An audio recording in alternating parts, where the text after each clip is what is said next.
Hi, I'm the host of the STO Smokers Lounge. I'm here to tell you about Anchor, the perfect app that you can use right now to start your own podcast network.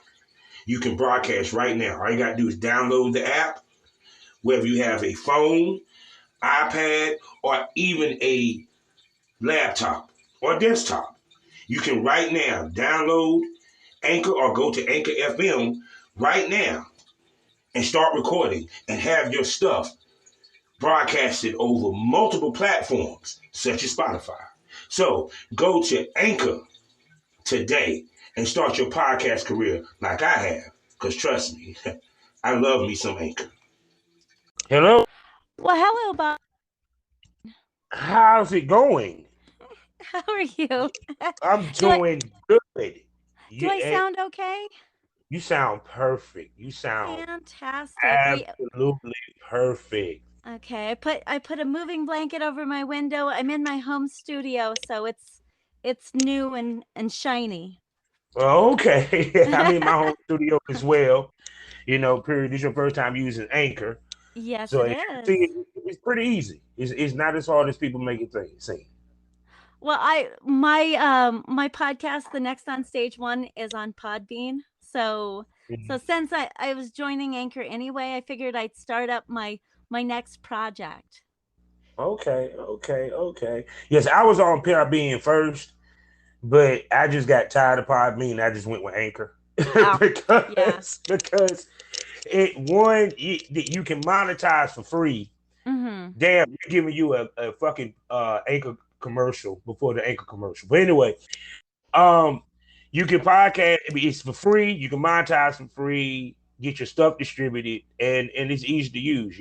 I mean, even with Podbean, I was like, I'm gonna give one. I had a hard time keep up with the damn bill out this motherfucker. So I said, nah, let me just so so I gave up the first podcast I had and focused on this one in my Patreon podcast. Why So didn't you switch your first one over to Anchor? at the time I didn't know how to do it. And Oh, then once okay. I started up the Smokers Lounge, I was like, nah, I'm good. I'm good. Okay. I'm gravy. Period. And I've been with Anchor ever since and I love it. How has your week been? My week has been fantastic, except for that I found out that the Twitter Spaces that I've been hosting for Project Podcast, I can't get any recordings from it. So now Yeah. I have to start from the beginning, and I was like, "Oh, this is so frustrating." Oh yeah. Starting a new podcast project is it's kind of intimidating, even though I've been doing this for a year now. Yes, because I tried to do what was it, Spotify Green Room, Yeah. and the first two episodes I got the recording. After Okay. that, didn't get the recordings, and then one time it completely booted me off. So I said, something, fuck Spotify Green Room, and I It's haven't tried this space yet. But go ahead. I I can't remember what Spotify Green Room was before, but it was mostly for sports. So Yeah, when Spotify took it over, it just they kept being sports rooms, so there's a lot of sports on there. yeah. So, but I said, once I guess I hear that they didn't got the bugs straight, I'll go back. But I'll be dang, I'm gonna sit here and do a 2 hour interview or show, and I can't even give it to the masses because it's being live or whatever. Exactly. Yes. And I hate that stuff. Yes. So let me do my particulars, and we can get this thing on the road, okay, Miss Lady? Fantastic.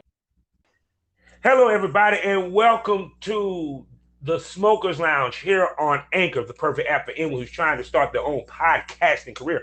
All you have to do is go to the App Store and download the Anchor app, or go to anchor.fm and get yourself a profile. You can start podcasting today. You can monetize those podcasts and get them distributed, and all this is for free. So go to anchor.fm or download the Anchor app and get yourself a profile today. I am your host, Cavanagh Southern Champ, aka the Porn Rap Star. Y'all know what it is. You can find my porn links, my music links, and my social media links all with one link. I'm talking about all my links.com/porn rap star. Coming to the world of the porn rap star and find everything in one spot. We are sponsored by the Facebook of the LS community. I'm talking about lsworld.com. Go there today, get yourself a profile, and start your journey into the life of kink, BDSM, swinging, poly, you name it. They even got a listing of events that you might could attend in your area to help you along your journey. So go to lsworld.com and start your journey into the life.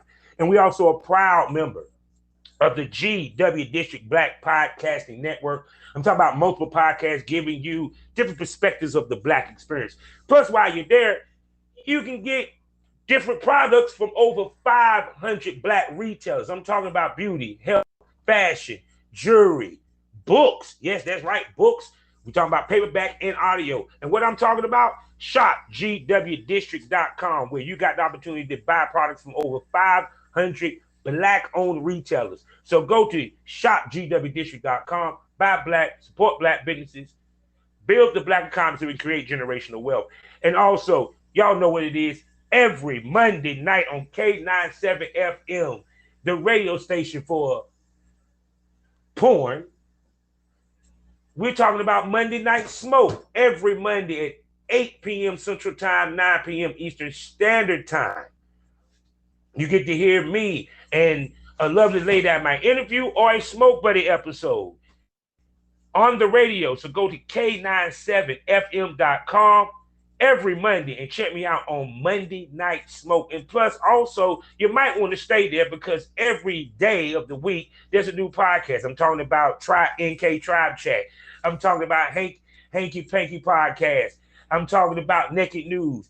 This is AVN Radio, K97FM.com. Now I'm about to shut up and let my guest introduce herself.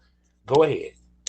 Well, thank you for the introduction. My name is Pixie. I am the hostess of Next on Stage 1 podcast, Denver's #1 adult entertainment nightlife podcast.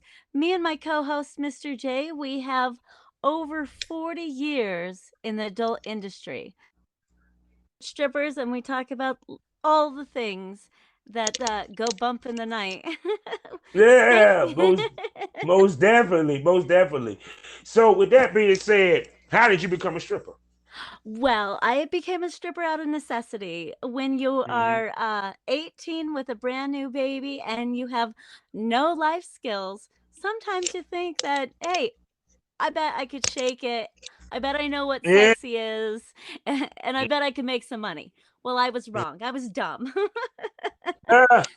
Stripping is not as easy as we all thought it, everybody thinks it is. It takes a lot of work to like hone your craft and be able to successfully make money.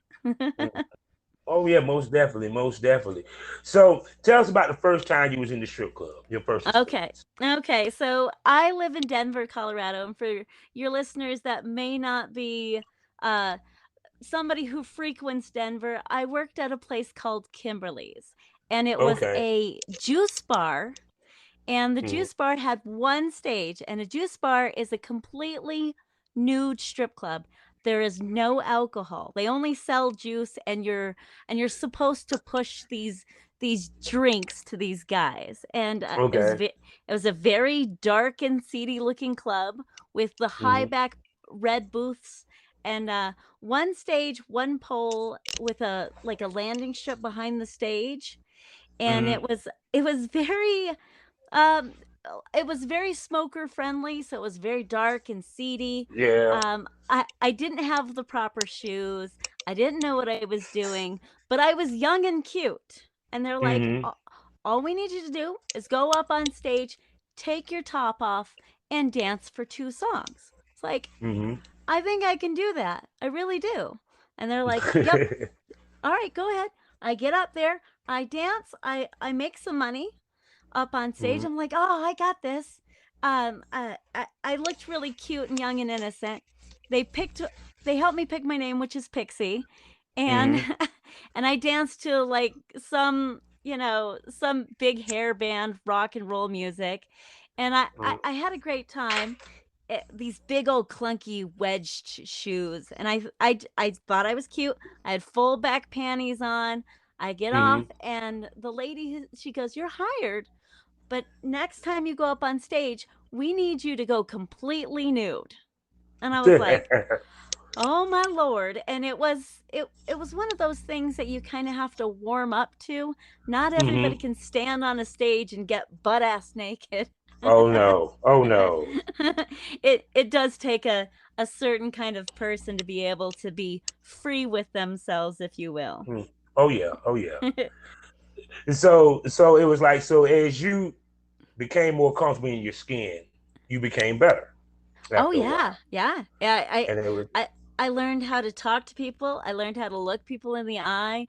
I learned how to sell drinks. I learned how to market myself, and I Hmm. learned how, I learned how to, you know, carry myself in such a way that did make money. I made money Yeah. because I was young, cute, and I had perky tits, but that only gets you so far. Yeah, because what people don't realize is that even with stripping, you got to be able to. It's a business no different than porn, Oh yeah, and oh yeah. that you got to market yourself. At some point, many girls end up becoming featured dancers where they travel across the country. I actually interviewed a Mhm. few, Mhm. period. So when did it click in your head that I need to take this and make this a business kind of enterprise versus me just dancing? Well, I've always thought of it as, a business, as a hustle, as the Mm-hmm. next thing because that's what I had. I had my own baby. I had my own house, I had my own car. I paid for everything and had no support. So Mm-hmm. it was a make or break, a do or die kind of thing. Mm-hmm. And and when you get into that kind of lifestyle, as I'm sure that you hustle hard. You do not Yes. let you do not let some other person tell you how to do it. You just kind of pick things up and you just keep running with it. And yeah, I think I really hit my stride probably early 20s, probably about 23, 24.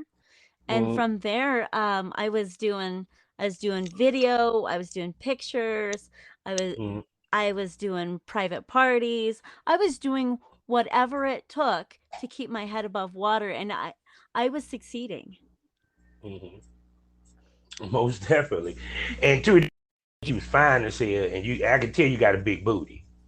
From I do now. I didn't have a big booty then. Okay. Okay. you growing your So ass. so let me explain this. In the 90s, because I'm an older dancer, in the Mm, 90s, everybody was tall, blonde, long-legged. yeah. They had the thongs up to their freaking elbows, you know. Big Yes, hair, I remember the strip clubs. and no boobs unless they were fake boobs, and definitely Mm, no ass. And yeah. everybody looked like that. The you Mm, know Everybody except for me, who was small. Like, I've always had big boobs, but I didn't really have an ass. So mm, for like my 20s, super adorable. I looked like a little pixie. mm, Big boobs, no ass. Very very cute. I'm 5 foot and I was about 105 pounds, soaking wet, red hair. ooh, okay. So I was adorable. Everybody, Mm-hmm. people loved me because I'm bubbly, and I'm out there going and talking to people. And then Mm-hmm. as I progressively learned the craft, I started working my body in different ways. I learned how to do the pole. I learned how to do Mm-hmm. different techniques. I built sort of this repertoire of things that I could do in a show that Mm-hmm. helped me make more money. Like, I learned how to do comedy Mm-hmm. because that goes a long way. Public Mm-hmm. speaking skills really help, elevate you. And as I'm Yeah. learning this culture, this thing in Denver, I sort of started building like my backside. It took a Mm-hmm. while. Like, it took two children, and I didn't really get a booty until like I was 30. Mm-hmm.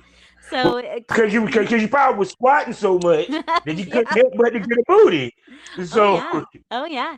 Uh, Women who dance and take care of themselves in the industry, they are mm, they're beautiful and strong, and you have no idea. They get I know some women, death to snooze, they'll just totally get you with their thighs and just squish you really well. And Mm-hmm. that's because they've built all of this nice core strength. A Mm-hmm. dancer, she's not going to last very long if she doesn't take care of her body, if she's not, Oh. you know, working on her craft. I mean, these girls, they you you're talking about girls who are in 5-inch heels dancing for about 6 to 7 hours a night. Mm-hmm. They are going to be in beautiful shape. And then take it to account if they're a pole worker, Oh because yeah. just, Oh just yeah. just the body control alone to do some of the tricks these girls do takes some serious strength. I Mhm. can do that on my best day. I can Yeah. pretend it though. I can work a pole as a man now. Don't get it twisted. They just ain't a cup of tea of strippers. You never see a male stripper work a pole. No, He no. pole. Male strippers are more dominating. They're more thrusting. They're more power moves, and women are Yeah. more sexy, sensual, And sensual, yeah. shaking. Yeah, they're more submissive almost. Mhm. Fan base is different because the women Are are more crazy. ratchet than the men. I actually had to perform when I was doing music. I had to perform at a male strip review. And Hmm. I'm seeing girls coming up there with their rent money and stacks of hundreds, just throwing it at the dude hard, goddamn. I'm sitting there Oh like yeah. that rabbit. Why the men and they up on it, why the men, we sit back, we chilling, drinking, we want the lap dance, you know what I'm saying?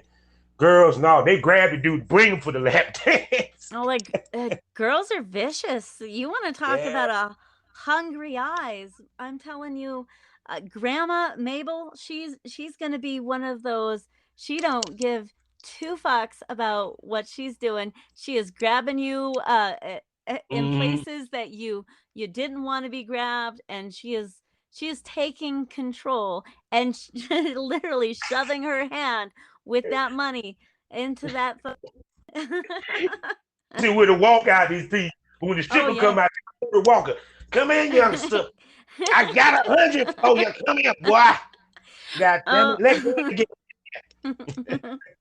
Absolutely. so, And go ahead. no, go ahead, go ahead. I was gonna say it's two different type of dynamics. It's Mm-hmm. fantastic. The whole the whole atmosphere of being in the nightlife is just it's been a whirlwind positive thing Mm-hmm. for me. And I've absolutely loved everything about it.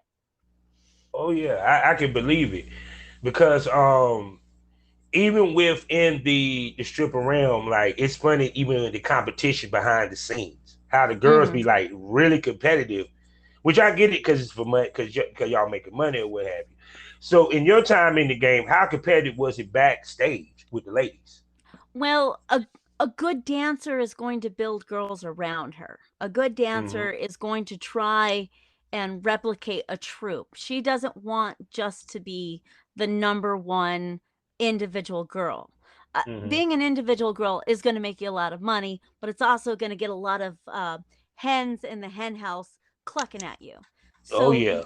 so instead of doing that, you kind of want to build a couple of girls that are willing to make money with you and talk a good game and build you up, because if you can do that, you don't have to be a number 10 in a club. You can be a 5, a 6, or a 7 and still make really good money Mm-hmm. without getting all the hate and Yeah. it's And, hard. and, and plus, on top of that, when you have a girl troop, it's easier for you to get bachelor parties because Mhm. now, guess what? I get that finder's fee on top of you paying me for showing up, as well as Mhm. the period. So, And if you can find a girl that trusts you to go on a bachelor party, she's got your mhm, back. I mean, mhm. never go alone on a bachelor party. Even if you have to tell the guys, "Hey, look, I brought a friend because four boobs are better than two," and it'll make the time go much faster in a bachelor party. Most definitely. So how better your dancing got over the years? Oh, it got so much better. I learned how to keep eye contact. I learned a lot of different tricks. I made my own tricks. I was able to Ooh, like talk to people. It good. it elevated, and I didn't have to work as hard. I was Okay. working smarter. I was able Mm, to be able to read a room, talk to people, spend my time wisely, where I wasn't just going out and getting shots. When I was mm, younger, it was shots, it was having fun. When I as I matured, it was more spending time with the customers that valued me so I mhm, could give better customer service. mhm.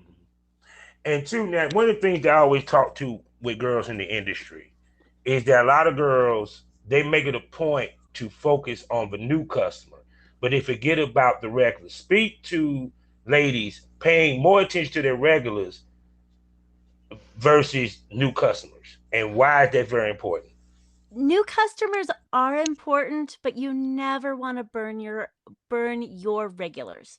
You don't Mm-hmm. want to burn your regulars by over texting them. If it's a Friday or Saturday night, leave your regulars, like, let them be. Bring them in on a Monday or a Tuesday when you Mm-hmm. can just spend time with your regulars, because your regulars are going to feel more valued when you say, Mm-hmm. "Hey, I know it's a Friday night. Mm-hmm. If you want to come in, you can come in. But, you know, I'm not going to be able to give you the time that you deserve." So Mm-hmm. putting your customers ahead uh, of whatever if you think it's going to make you more money, it's not, because then you're going to be spent between, on a Friday night, you're going to be trying to run around trying to get all of these people together to get to your stage. But if you can Mm-hmm. focus on that, having that regular there on a night like a Monday or a Tuesday, you can Mm-hmm. really benefit and go deeper with that regular. So basically, you train your base. Yes, yes, yes. see, see, that's why I say it's the game of porn and stripping is pretty much the same. Almost. Hmm. It's just one is where we're fucking, y'all is just stripping and dancing. Some of y'all do fuck because of VIP, but that's a story for another day. But Right. but I'm a vanilla stripper, so mhm, when people mhm, ask me things like, I have to be real with them. I have to tell them, I'm like, look, I'm a fantasy. I, I'm the mhm, person you come in and you have a joke and you have a drink with. Maybe we're mhm, having chicken wings. Maybe we're just having a good time. I'm that fantasy. mhm, And I respect everybody that is willing to put themselves out there and mhm, take charge of their own money in their own hands, because instead of doing sexy dances for mhm, whatever you like to make, you could be out there working a McDonald's. You could be breaking your back and hurting yourself. So I like the fact that women and men are able to work smarter, not harder. And yeah. I don't really like the people that throw shade on those people that are willing to work a different way, Mhm, because we all have we all have a different thoughts and feelings about this industry. And mhm. I've never had truly a bad I've had a couple of bad nights, but nothing that would stop me from being part of the community. Mhm. Because the thing of it is which because you in a different level of the game. Because of course you never done adult film. Am I correct? I did do adult film, yes, but Oh God. it was more amateur than it wasn't anything like, I think there might be a couple of videos me on VHS. Oh God. Yeah, I'm old. Nothing No. recent. It's a sex tape. Sex tape. so, Yeah. Yeah, so, back so when they it's called like, it sex tapes. yeah. So I know there was pressure being thrown at you to break into the industry on that Mhm. side of the industry. There's always Um. pressure. There's Mhm, always and like, new girls get in thinking that there's going to be so much money, and they get swept away by these TikTok videos, or mhm, they see a movie that encompass what they think that's going to happen on stage.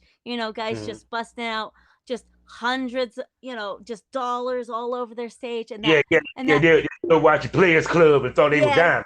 yeah, yeah, yeah. And instead of that, if a girl was to get into the industry, I would probably suggest that she find somebody to go with her, that Mhm. she learns how the club it works, because not all Mhm. the clubs are the same. You go down one of two paths every time you enter into a strip club. Mhm. You can go in there and have fun, you can be reasonable, you can watch your Mhm. drinks, you can make a lot of money, or you can go in there and just go balls to the wall. Oh, most definitely, most definitely. So, with that being said, you now became a podcaster I to this genre.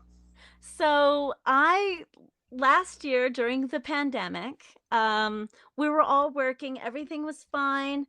The things were coming down, and Colorado decides to shut bars and restaurants down. So we Mhm. were the first people to basically lose our jobs. I was a Mhm. waitress slash dancer, so I was there all the way till the last day that we could work.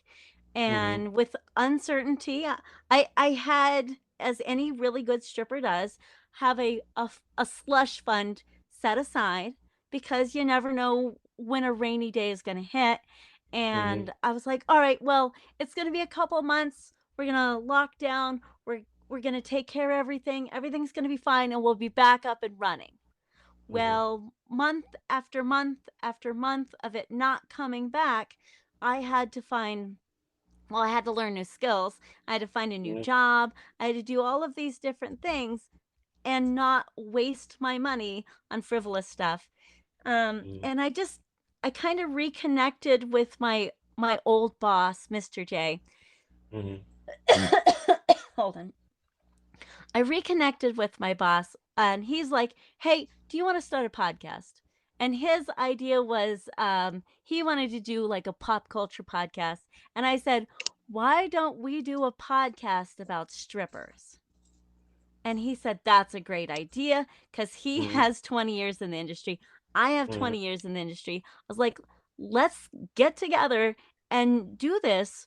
And I sort of went back to stripping, but it felt different. They had Mhm. plexiglass around the stages. Yeah. Everybody had to wear their proper stuff, and I didn't feel like it was meant for me. Mhm. So instead of going back to the club and doing all of this stuff, because now I'm 41 now, I decided that I was going to retire and I was going to go into podcasting and kind of, I yeah, don't mean to kind of. laugh because you sounded like me, but go ahead. Well, I think a lot of people started in podcasting just last year. Yeah, It's actually. I did it out of I want to hang out with my good friend. I want to talk about the stuff that I enjoy, and I Mhm. could talk for hours about strippers, Mhm.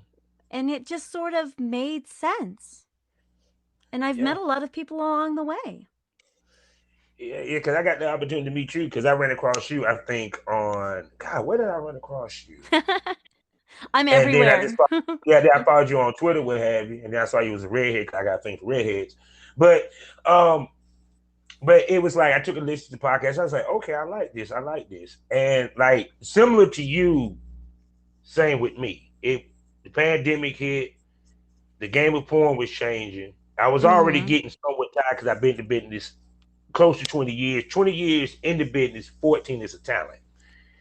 Mhm. And I just was like, do I want to stay doing this business? Because I am about to turn 45. And then, too, watching Joe Buttons and watching the YouTubers. And then, originally, it supposed to be a wrestling podcast. Oh. That's quite the different podcast, isn't it? Yeah. So we're still in the works of doing that project with my man Billy Pilgrim. Shouts out to him. Um, but what ended up happening was, of course, Trump and me spouting at the radio and stuff, and then I always make the joke, which is true, because I said, "Why should I talk to myself when I can talk to people, talk on the mic?" Mhm. And because I knew I was retiring, so you had to say, that shit sounds sexy as hell. But anyway, so because I was already contemplating retirement, I said, "What can I do in place of it?" And podcast, and there it was. So, and I've been doing it ever since. Originally, I wasn't trying to do any porn topics, but I did one was talking about dating a sex worker. And I saw the downloads I got. I said, well, maybe they want to hear about this shit. It's one of those taboo topics that really isn't that bad. If Yeah. you get down to the brass tacks of it, these ladies are and gentlemen are the same as everybody else. They just Yes. choose to let their naughty side free, Mm-hmm. and as long as they're consenting adults and they're not hurting each other and they're having fun with it, Mm-hmm. it's nobody else's business but that person and what they do. And Mm-hmm. that's how I see life, Mm-hmm. keep your nose out of the window. You don't have to know everything that everybody's doing, and then Mm-hmm. just enjoy life. I feel like we kind of got away from that, Yeah. and I love being able to talk to people on Mm-hmm. podcasts, online. I think it's just this podcasting thing is just such a good thing to be able to Yeah. talk to and hear other people's experiences. Because I think honestly, we're creating a genre. Because Oh yeah. I call it actually podcast because we're talking sex work and we're talking behind the scenes, the business end of it, the fun of it, and all that in ways that other podcasts don't. And then, two, also, what made me start doing interviews with many of the girls was I listened to Fresh and Fit and I listened to Kevin Samuelson. I listened to many of the podcasts that bring the OnlyFans girls on. And Mm-hmm. they don't pick girls that take the business serious and treat it as a career. They pick the girls that they're fly by nighters. And what I mean by fly by nighters is they're just here to make a little bit of money, and then as soon as they find a boyfriend or they get a kid or they get a 9 to 5, they out. Right. They think It's it's not a career for easy. They jump in, them. Yeah. they make a couple of bucks. They tell their friends, "Oh, I'm on OnlyFans. You should follow me." And then they find out it's too hard work and they dump it. Yeah, pretty much. Yeah. Even if they do good money, period, they found things about the industry that they were like, wait a second, I wasn't Mhm. planning to do all that to, period. And They weren't planning on making it a business. bingo, so they were looking at this little side hustle, like I'm gonna sell a little bit of weed for a couple of months. And then I'm Mhm. gonna stop working a job until that job don't come out this piece, period. But to me, what happened was they want to ask these girls about investments and business and how you Mm. treat it as a career. And these girls ain't thinking 5 or 10 years. They're barely thinking tomorrow. They Right. won't grab Sarah J. They won't grab a girl like Sam Singh, who is a porn star and a featured dancer, as well as a champion exotic dancer, and also Mhm. about to become an actress. They don't grab Lisa Ann, who has been a fucking icon in this business, or even go grab a Jenna Jameson. No, they grabbed the little cute girl from OnlyFans that she didn't even know there was other sites other than OnlyFans. Yeah, yeah. She's never been on a couple of adult entertainment sites other than fans only. And I feel like a lot of girls, when they do get into that, they kind of pigeonhole themselves into Yeah. only one thing instead of, hey, I can sell these clips here and I can sell these clips here, and then I can make Mm-hmm. a package here and I can bundle everything and kind of resell the same Mm-hmm. stuff to get it out to more people, making more money. Yeah. And the biggest, and I think, and part of that is because when you had the celebrities stepped into the platform, it Mm-hmm. made it seem easy because they're not realizing it. And it was said, if you in the business, I ain't broke. If you're not in the business, yeah, I'm broke. Mm. Them not being in the business or even talking to somebody in the business, what they see is they're not thinking that this celebrity who's walking on this platform already have a hellified base to make money off of. Oh yeah. You know Plus, what I'm saying? not only do they have a base, but they have a team of individuals that are a makeup artist, a costume artist, somebody to do their hair, Yeah, somebody to hold the damn light every time you take a new picture. Like they have a yeah. team of individuals right there behind them. And then as soon as Mhm. they post something like there's a whole bunch of celebrities, like they'll post that little black bikini. Oh my goodness. And it becomes news. But then if you Yeah. post a little black bikini, it's not huge news. So Oh it's no. hard. It's a couple of likes on the Twitter feed. Yeah. Yeah.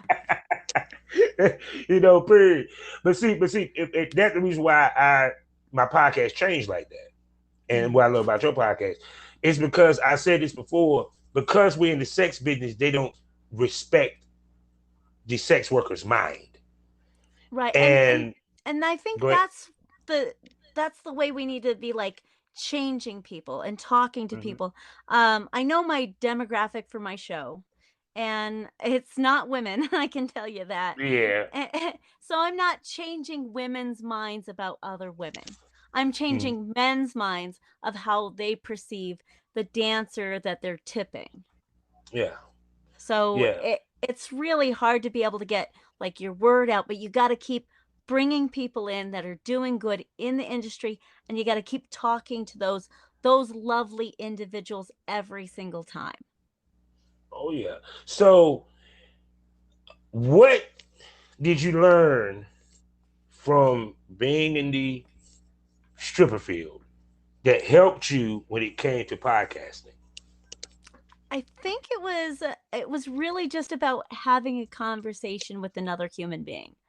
I Hmm. mean, when we used to go into the bar and we used to sit down and talk to one another, and if somebody said something dumb or foolish, you were able to laugh at them and say, "Hey, is that really how you feel?" And you'd be able to get Hmm. down and dirty on an individual level. So, like you Hmm. and I, we're having a discussion, but other people are listening in.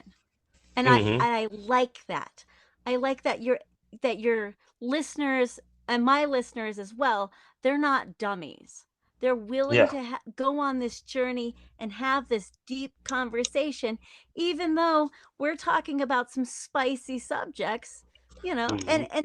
and it can be a lot of fun. And I think that's what helped me in the in the striptease agency bring it Hmm. over to the podcasting, because I Hmm. can still have these deep discussions, and I can also say, "Hey ladies and gentlemen, I just saw boobs, in the studio because this girl, she flashed me." Hmm. Or I can or I can talk about stupid things like, does the carpet match the drapes, or I can tell Yeah. like a deep discussion of how I got hit with a chair, you know Hmm. all of these things. The strip club helped me be able to refine and talk to people. Yeah, because even with me being in the adult film business, what it helped me with podcasting is one patience because this is a Mm, long game. And the one thing I learned when I walked in and I said to myself, I can't worry about numbers because I'm not going to get numbers at first, right, period. right, yeah. But then, and I had to look at my growth, period. And what you about to say? I was gonna say, at first you're talking to yourself in the podcast. Yeah, Hmm. you are your first and only listener in the beginning. You're the one that if you enjoy it and you love it, you're going to make the next one. And if you vibe with that episode, you're going to tell other people, and they vibe with that episode, they're going to tell other people, and then it's going to grow. But in the beginning, it's just you and a microphone. Yes. And it's so therapeutic. It is. It really is. I can have a bad day, come on there and just talk away. Period. But Yes. that is just funny as fuck because everything that happened with my podcast was organic, even to how the lounge came about, how the Patreon came about, the subjects came about, even to the co-hosts.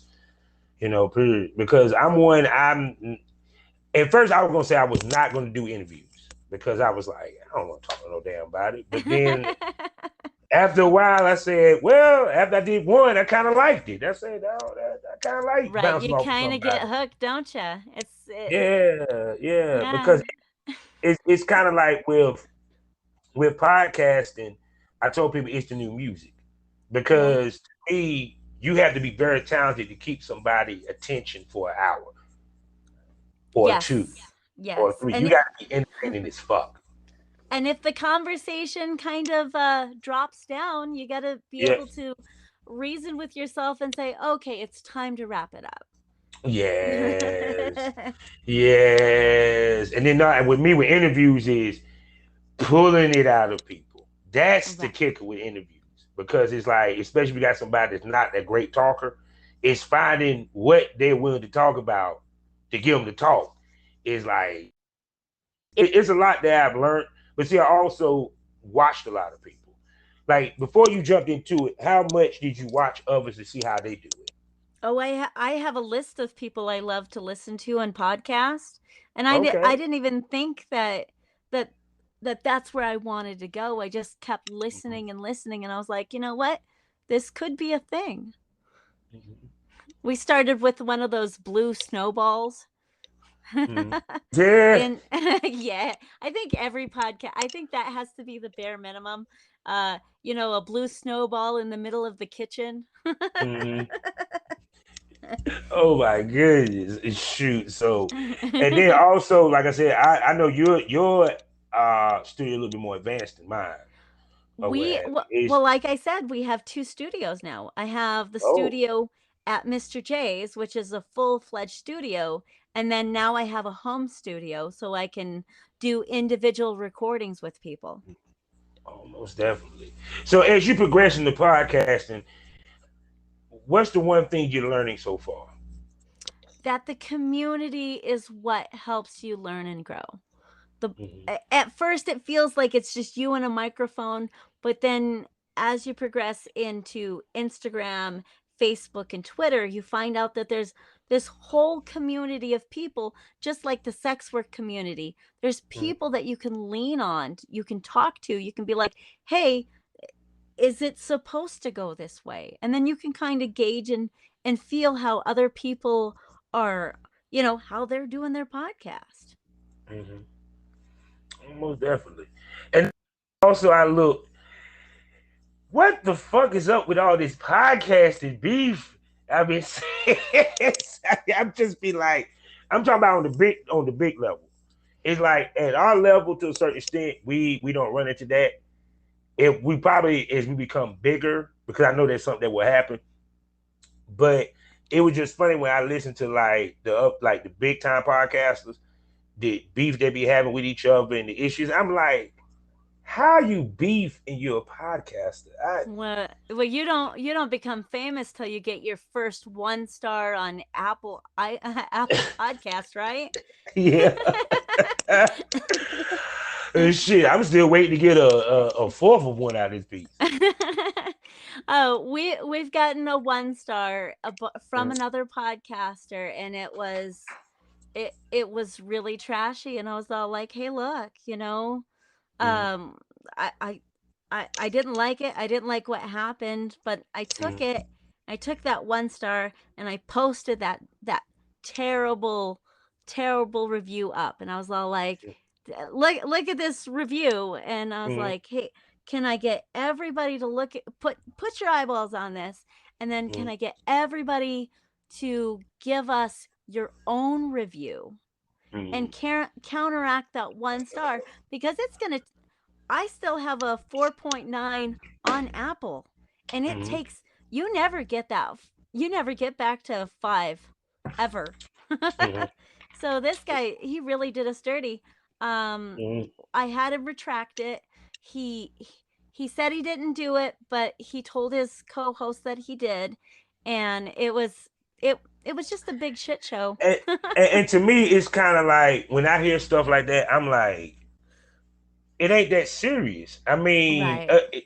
granted, I didn't had a bad interview um before one, luckily, and the interview itself wasn't bad. It was the after effect because she got mad because the way that I do my podcast, I pre-record and I schedule it. And because I'm doing bonus Smoke Fridays, I have interviews that's going into next year. So I told her it would probably be, I told her when it's going to drop, whatever. Even with trying to work with her to drop it around the time of the first Exotica in what Exotica was that one? That was the Exotica for New Jersey. I said, I'll drop it around the time of Exotica, New Jersey. She told me, oh no, don't even use my interview. Don't even use my interview. You're nothing like this. She was talking about one other podcast. I said, you're right, I'm not like them. Because I have you ladies come on here talking like you're intelligent, talking like you're a businesswoman. I don't have you sitting here gargling or swallowing a fucking banana. Because we know you can suck a dick. We want to know how you think. That's what people want to know. Period. So one way you can do to counterbalance that before you do your interviews, just set up like reasonable expectations. Hey, look, I'm looking to have you on my podcast. This is how long the podcast is going to go. I have my podcast set up. Oh no, I told her all that. No, I told her all that. I even explained. And she's all like, nope. No, she just wanted me to drop the thing the next day. Oh, God. And I said, I can't do that. I said, no. And it was going to drop this month anyway. You feel me? And this was like about 3-4 months ago. Period. But I also told her, I said, go ahead. We don't even release the next day. When me and Mr. J record, it takes at least a full day of editing before we can even get something to put out. Yeah. That's hard. That's real hard. And to me, I have a system of doing it because Bonus Smoke Fridays is my interviews. I'm not going to change what I do for this model, period. I was willing to, what be flexible, but she won't even hearing that. And so when she told me to take that down, she said, you can't use it. I said, oh no, boo-boo, it's getting used. I don't know what you're talking about. It's getting used. It's a good interview. Tough. She was like, okay, just use it. So I was like, all right, now block it. But the point being is that it's one of the things which porn also taught me is like that. Because when you deal in adult film, you deal with the flakes, you deal with the attitudes. You know what I'm saying? It's like, and think I'm dealing with women. Yeah. And trying to get them to come shoot, whether it's for content trade or even pay. And even if you're paying them good, they still gonna walk in like they divas, they got attitudes, period.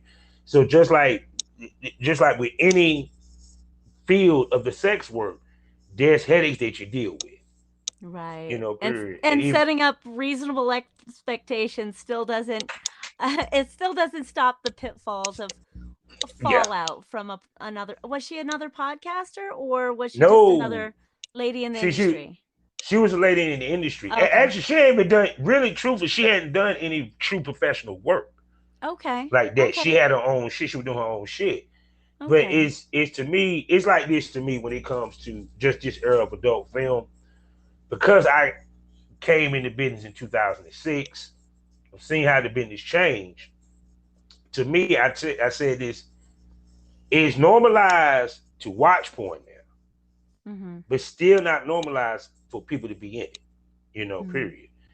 And because they normalized it, it made it people think it's easy to get into. That's one thing I can say when it comes to the stripping. Yeah. With dancing, they try to make it normalized, but not compared to that of porn. And what really made it normalized was OnlyFans. Because I'm sorry, we have never had a site in the history of this business that had the attention of mainstream like that of OnlyFans. Oh yeah, it was almost acceptable to have a fans only account. Up until fans only decided to burn their girls. Oh well, they're entertainers. I hated that. Oh, but see, the beauty of it is they found out with the content creator that the money gonna follow them, man. Because so many subscribers was getting off the platform. That's why they shut it down. That's why they had Yep. to stop it. They had to kill the bleeding because And right there is an example for, you know, people who are content creators on that site. Don't keep all of your eggs in one basket. Learn how to build a website, have your own paywall, you know, be able to make something that you can send off to people if fans only decides to remove because they said, we're not going to do that right now. But yeah. they still left that door open for in the future, and any good reasonable content creator is keeping all that beautiful curated content, and they're thinking about the next step, or they should be thinking about the next step. Yeah, because when I heard that Miss B Nasty was at the Exotic in Miami, I said, well, I'll be damned. The queen of OnlyFans actually started to move like a porn star now. Which made me feel good because see, part of me why I did this podcast is to educate. Right. You know, period. Just like you to educate people about strippers to the strip life. Same thing what I do for this. You know, period, for the porn side. Because I have dudes, which I'm pretty sure you have people that might come into you ask how to get into stripping. I have dudes that come into me asking, you know, how do I get in porn? And we both can say this now. Listen to the podcast. Yes. So with no, go ahead. It's like having a friend in the business. Yeah, actually, yeah. Because we didn't have this. We didn't have podcasts. Right. You know, we didn't have things because when it comes to sex work, there is no literature in the world you can read to tell you how to be a successful stripper, porn star, cam, none of that. Yeah. We don't have that. Now, if you want to be a rapper, there's books for that. You want to be an author, there's books for that. YouTube videos for that. Even if you want to be a podcaster, they got YouTube videos for that shit. I didn't watch it for you. You know, period. So shoot. And y'all do video as well, video pod as well. I think y'all have a YouTube channel. Yeah, we've started it and we stopped it and we started it. So season 3, it's lively. So we're trying to do Twitter Spaces. We're trying to do we're trying to like throw anything at the wall and see what sticks. And so and so season 3, we've got the new mics, we've got a camera set up. I'm currently working on editing the video for episode 2, which should be out sometime this week.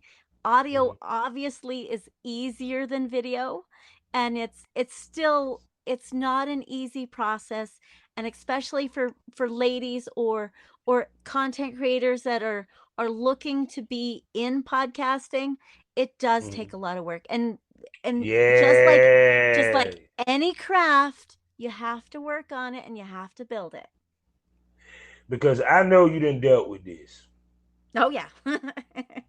Hey, she probably know what I'm about to say before I can even say it. Yes, podcast fatigue like a motherfucker. Like some days I don't even feel like recording. I don't feel like doing the interview. But then as soon as I hear that person's voice, I pep up. But yes, you gotta enjoy what you love, and yeah, the fatigue hits, and also the over analyzing everything that hits a lot of people, and then they kill it before they start. Yeah, because I'm over analyzing the subscription on Anchor. You know, because on Anchor now they and Spotify you can actually charge subscriptions for bonus content or exclusive content, whatever now, for a podcast. Ooh, and I was like, and I already set it up, but it's kind of like my brain won't let me leave it alone because it's like, will people pay for the extra content? And not only that, not even really the pay part. It's I know that these shows is gonna be fire and they ain't gonna hear it unless they pay for it. And I want people to hear it. So what you gotta do is, so we've had a nice, easygoing recording time, right? We've had a good show so far. Now you Mhm. would be like, ladies and gentlemen, if you want to get a little bit deeper with my guest, we're going to go over to this pay side now. And then you're going to take it up a notch. You're going to ask them a little bit more spicier questions. You're going to dig a little deeper into that person's background. Maybe you're going to ask them like things you haven't asked me, like what's my favorite sex position? And you're just going to deeper inside the lounge, and you're going to give the people that are listening in for this amount of time, and you're going to give them a little bit more of a VIP treatment behind the curtain. I wish you could see my face right now because people, guess what? She just made the case of why she'll be coming back to the show for the premium episode. See, because I For was the already going to premium ask her. episodes. I was going to ask her to be a smoke buddy. I told her I'm going to, ask her to come back and, do a couple more shows with me. So she already made the case for it. Thank you. Oh, you're welcome. Yes.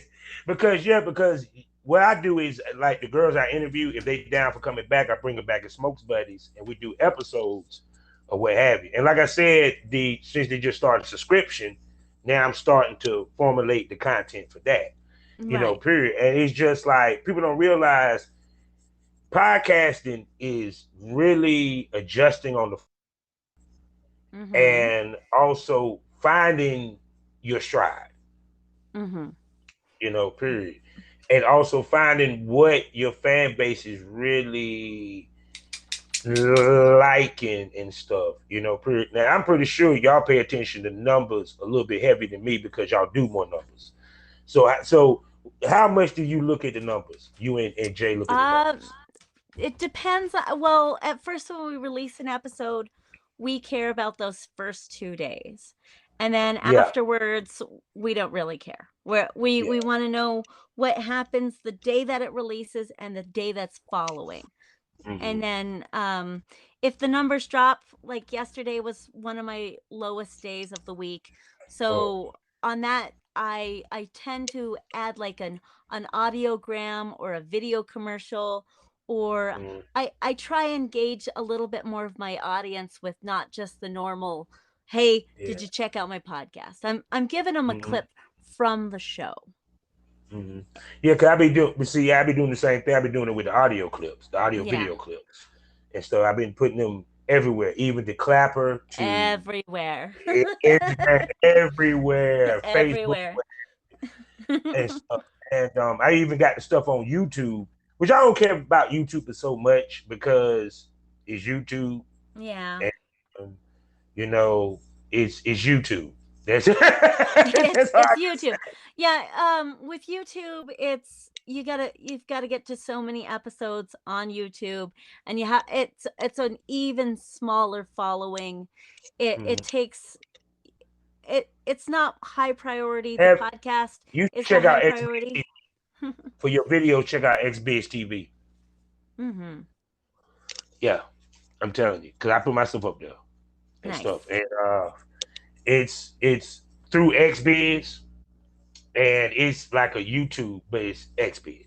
Nice. So you know what I'm saying? Yeah. So like yeah, that's what I also love about the community. You can help each other out. She done gave me some knowledge. I gave her some knowledge. Jesus, I know I want you back on the show for sure. I can't wait. We meet face to face one day. So, but like I said, I mean,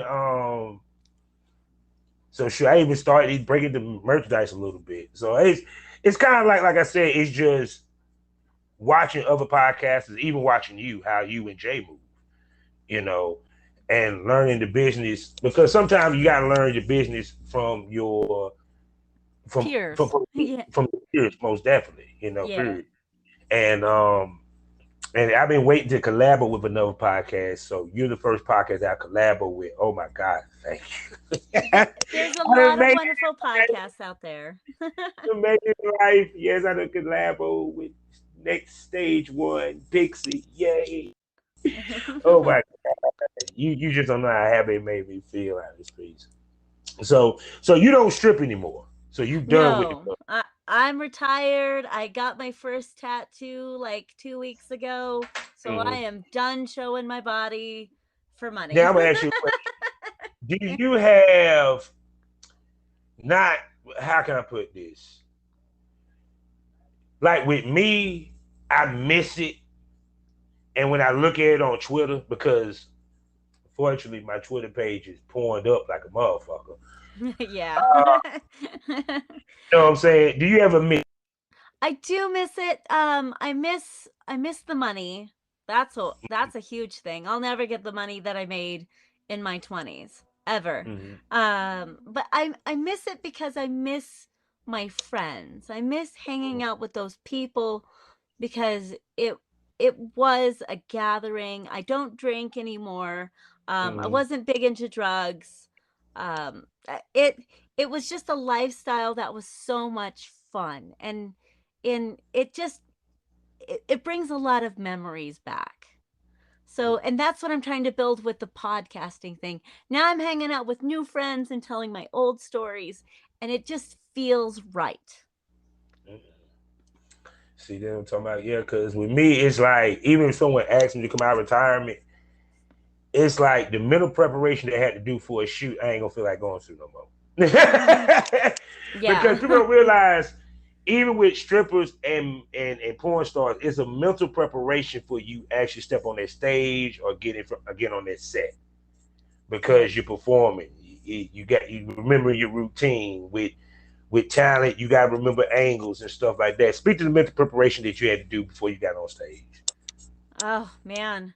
Uh Most of the time it would be warming and walking around in the heels, making sure like the outfit was ready, making sure that my song was prepared, making sure that like I was in the headset because if you ever hear people talk about like public speaking, they're like, I want you to imagine, just imagine everybody in their underwear, but instead you're on stage in your underwear and Mm-hmm. you're trying. It's total role reversal, and you sort of have to own it and dominate and take over in this mental space that not anybody can achieve. It's Yeah. not for everybody, and not everybody can be on video, not everybody can be on stage, and those Mm-hmm. people that can do it, they have a mental fortitude that Mm-hmm. that's unparalleled in any industry. And Yeah. that's really how I try and think about it when I used to get prepared for it. So now I do that for podcasting. Yeah, I was about to ask you how that transition to podcast. It does. It totally does. Yeah, because like I had to smoke a blunt.